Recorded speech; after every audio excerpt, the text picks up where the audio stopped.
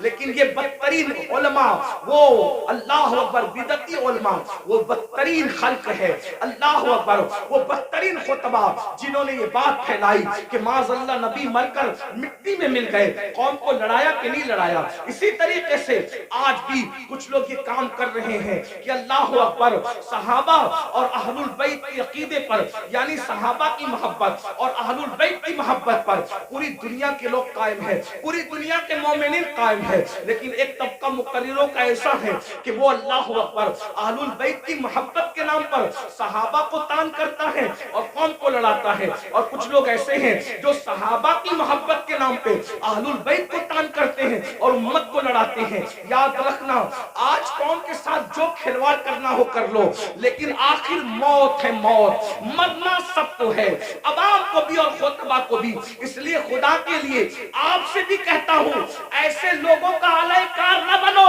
جو صحابہ کے نام پر اہل بیت پہ سوالیہ نشان کھڑا کرتے ہیں، اور ایسے لوگوں کا بھی اعلی کار نہ بنو جو اللہ اکبر اہل البیت کے نام پر صحابہ کو گالیاں دیتے ہیں۔ واللہ صحابہ ہماری ایک آنکھ ہے اور اہل بیت ہماری دوسری آنکھ ہے، ہم دو آنکھ والے ہیں اور ہمارے ایک ہاتھ میں صحابہ کا دامن ہے اور ایک ہاتھ میں اہل البیت کا دامن ہے۔ اللہ اکبر، صحابہ وہ ہیں جنہوں نے اسلام پھیلایا ہے اور اہل